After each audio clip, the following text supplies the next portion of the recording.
অৰুণোদয় আঁচনিৰ গুৰুত্বপূৰ্ণ আপডেট লৈ আহিছোঁ। সেইটো আপডেট হ'ল যিসকলৰ একাউণ্টত 7 অক্টোবৰত অৰুণোদয় আঁচনিৰ পইচা সোমোৱা নাই, সেইসকলৰ একাউণ্টত আজিৰ পৰা অৰুণোদয় আঁচনিৰ পইচা সোমোৱা আৰম্ভ হৈ গ'ল। আজি কিন্তু অৰুণোদয় আঁচনিৰ গুৰুত্বপূৰ্ণ আপডেট আহি গ'ল। যিসকলে অৰুণোদয় আঁচনিৰ পইচা লাভ কৰা নাই, সেইসকলৰ একাউণ্টত আজিৰ পৰা অৰুণোদয় আঁচনিৰ পইচা সোমাই গ'ল। এতিয়া যদি আপোনালোকে এইবাৰ অৰুণোদয় আঁচনি 3.0 নতুনকৈ আবেদন কৰিছে অথবা আপোনালোকে আগৰ পৰা প্ৰতি মাহে অৰুণোদয় আঁচনি পইচা লাভ কৰি আছিল, যদি আপোনালোকৰ একাউণ্টত 7 অক্টোবৰত অৰুণোদয় আঁচনি পইচা সোমোৱা নাই, এইবাৰ কোনসকলৰ একাউণ্টত আজিৰ পৰা অৰুণোদয় আঁচনি পইচা সোমোৱা আৰম্ভ হৈ গ'ল। মই আজি এইটো ভিডিঅ'ত আপোনালোকক সম্পূৰ্ণ প্ৰচেছ ষ্টেপ বাই ষ্টেপ দেখুৱাই দি আছোঁ। যদি আপোনালোকে 7 অক্টোবৰত অৰুণোদয় আঁচনি পইচা লাভ কৰা নাই, এতিয়া আপোনালোকে কি কৰিব লাগিব, কি কৰিলে আপোনালোকে অৰুণোদয় আঁচনি পইচা লাভ কৰিব, এইটো যে সম্পূৰ্ণ প্ৰচেছ জনাই দি আছোঁ, জানি লওক। অৰুণোদয় আঁচনি 3.0 এইবাৰ যিসকলে নতুনকৈ আবেদন কৰিছে বা যিসকলে আগৰ পৰা প্ৰতি মাহে অৰুণোদয় আঁচনি পইচা লাভ কৰি আছিল, যিসকলে মুখ্যমন্ত্ৰীৰ অৰুণোদয় আঁচনিৰ চিঠিখন লাভ কৰিছে, সেইসকলৰ একাউণ্টত কিন্তু আজিৰ পৰা অৰুণোদয় আঁচনি পইচা সোমোৱা আৰম্ভ হৈ গ'ল। যিসকলে চিঠিখন লাভ কৰিছে 7 অক্টোবৰত কিন্তু কিছুমানৰ একাউণ্টত অৰুণোদয় আঁচনি পইচা সোমাইছে, কিছুমানৰ একাউণ্টত অৰুণোদয় আঁচনি পইচা সোমোৱা নাই।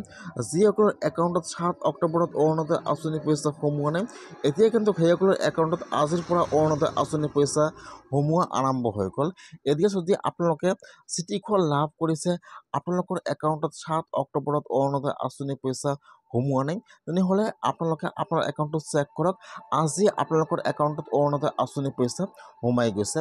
আৰু যিসকলে চিঠিখন লাভ কৰা নাই আৰু 7 অক্টোবৰত অৰুণোদয় আঁচনি পইচা লাভ কৰা নাই, সেইসকলৰ একাউণ্টত অৰুণোদয় আঁচনি পইচা সোমোৱা আৰম্ভ হৈ গ'ল। সকলো পঞ্চায়তে কিন্তু যিসকলে অৰুণোদয় আঁচনি পোৱাৰ যোগ্য হয়, 7 অক্টোবৰত একাউণ্টত অৰুণোদয় আঁচনি পইচা সোমোৱা নাই, সেইসকলৰ ডকুমেণ্ট জমা লৈ আছে। যিসকলে পঞ্চায়তৰ ডকুমেণ্ট জমা কৰিছিল, যিসকলৰ নাম ভেৰিফাই হৈ গ'ল, সেইসকলৰ একাউণ্টত কিন্তু অৰুণোদয় আঁচনি পইচা সোমোৱা আৰম্ভ হৈ গ'ল। যদি আপোনালোকে আগৰ পৰা প্ৰতি মাহে অৰুণোদয় আঁচনি পইচা লাভ কৰি আছিল আৰু আপোনালোকৰ একাউণ্টত 7 অক্টোবৰত অৰুণোদয় আঁচনি পইচা সোমোৱা নাই, আৰু যদি আপোনালোকে আপোনাৰ পঞ্চায়তৰ ডকুমেণ্ট জমা কৰিলে, তেনেহ'লে কিন্তু আপোনালোকৰ একাউণ্টত অৰুণোদয় আঁচনি পইচা সোমাই গৈছে। আজি কিন্তু অৰুণোদয় আঁচনিৰ গুৰুত্বপূৰ্ণ আপডেট আহি গ'ল। সেইটো আপডেট হ'ল যিসকল মানুহৰ ৰেচন কাৰ্ড আছে, এইবাৰ কিন্তু সকলোৱে অৰুণোদয় আঁচনি পইচা লাভ কৰিব। যদি আপোনালোকৰ একাউণ্টত 7 অক্টোবৰত অৰুণোদয় আঁচনি পইচা সোমোৱা নাই, তেনেহ'লে আপোনালোকে আপোনাৰ সকলো ডকুমেণ্ট আপোনাৰ পঞ্চায়তত জমা কৰক। তাৰপিছত আপোনাৰ পঞ্চায়তৰ পৰা আপোনালোকৰ নামটো ভেৰিফাই কৰি দিব, তাৰপিছত আপোনালোকে অৰুণোদয় আঁচনিৰ পইচা লাভ কৰিব। আজি অৰুণোদয় আঁচনিৰ গুৰুত্বপূৰ্ণ আপডেট আহি গ'ল। যিসকলৰ একাউণ্টত 7 অক্টোবৰত অৰুণোদয় আঁচনি পইচা সোমোৱা নাই, বৰ্তমান যিবিলাক নাম ভেৰিফাই কৰি আছে, সকলোৰে একাউণ্টত অৰুণোদয় আঁচনি পইচা সোমাই আছে। সেইকাৰণে যদি আপোনালোকৰ একাউণ্টত অৰুণোদয় আঁচনি পইচা সোমোৱা নাই, তেনেহ'লে আপোনালোকে আপোনাৰ ডকুমেণ্ট